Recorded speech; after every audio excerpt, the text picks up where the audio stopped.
Бұл пирогты 7 жастағы баланың өзі жасай алады. Өте дәмді және өте оңай жасалады. Ал бұл қалай жасалатынын көргілеріңіз келсе, видеомды көріңіздер. Барлықтарыңызға сәлем достар, сіздермен мен Сымбат, сендер менің арамда отырсыздар. Достар, бүгін мен сіздермен бірге пирог жасайтын боламын. Бұл пирогтың аты бисквит. Барлықтарыңызға таныс бисквит пирогы. Достар, бұл пирог өте оңай және өте дәмді жасалады достар. Ал ендеше біз видеомызды бастаймыз. Достар, біз осы киімімізбен жасаймыз ба? Жоқ. Ал кеттік. Достар, мен киіммен фартугымды киіп алдым. Енді бізге керек заттарды айта кетейін. Бізге 3 жұмыртқа, және де 50 грамм сүт, 150 грамм қант, және 200 грамм ұн. Және де бізге миксер, әрине, және разрыхлитель керек, достар. Міне ең бірінші бастау үшін мынандай табақ алып аламын өзіме, және де оған 3 жұмыртқаны жаратын боламыз бірінші.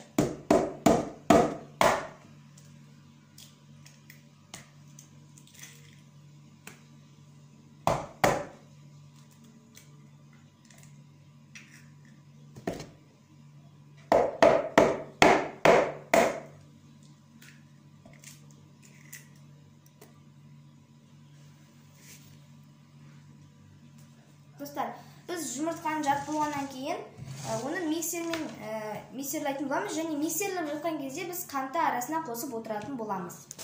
Миксерімізге осындай миксерлайтын затты қосып боламыз, және миксердің өзін жаққа қосамыз.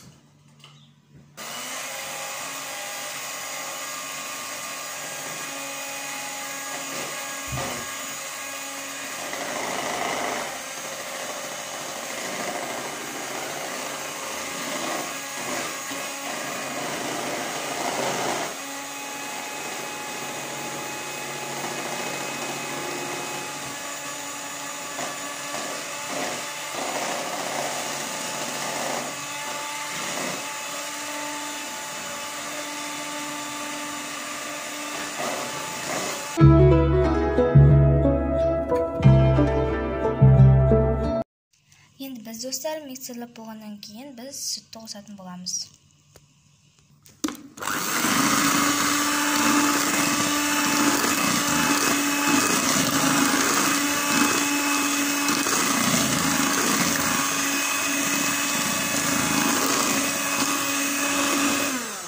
Сонымен қатар біз сүттен кейін майды кішкене құямыз. Кішкене май құямыз. Енді араластырамыз. Мінекей, біз осыны миксерлеп болғаннан кейін ұнды құятын боламыз. Біз ұнды міндетті түрде ситадан өткізетін боламыз. Себебі жақсырақ көтерілу үшін.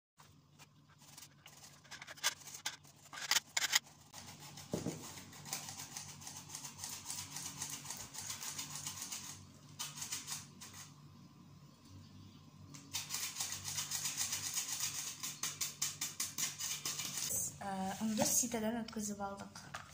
Осылай болып шықты. Енді онымен қоса біз разрыхлительді қосу керекпіз.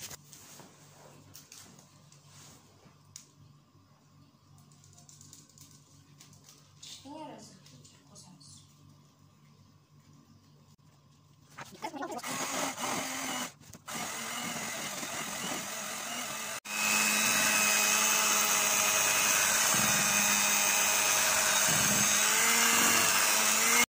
Достар, мінекей біздің пирогымыздың тестасы дайын болды. Енді біз бұны осындай әдемі формасына құятын боламыз. Достар, егер де сіздерде пергамент болса, пергаментті жапсаңыздар болады. Ал пергамент болмаса, осындай маймен обычный майласаңыздар болады. Әйтпесе, сіздер майламасаңыздар, немесе пергамент пергамент қоймасаңыздар, сіздерде пирогдарыңыз жабысып қалады. Вот. Ал енді біз пирогымызды мінекей құяйық. Майдың шеттеріне бараны жағатын боламыз, достар. Осындай формасы бар әзе, осындай пирогқа. Енді осыны құятын боламыз.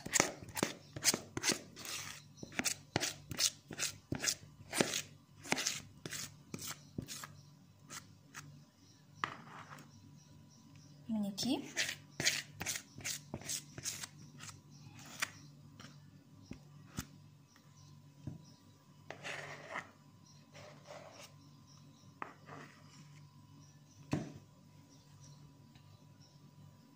Осылай қоямыз.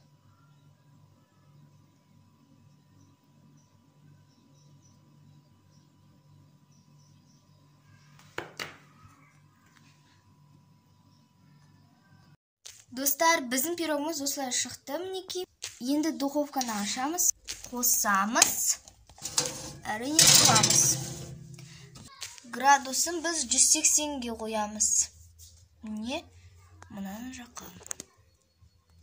Ал екіншісін 30-ға.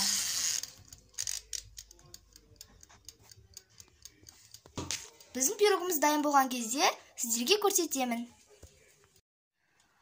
Ал достар, біздің пирогымыз пісті. Қазір қолымызға перчатка киіп алатын боламыз. Мінекей.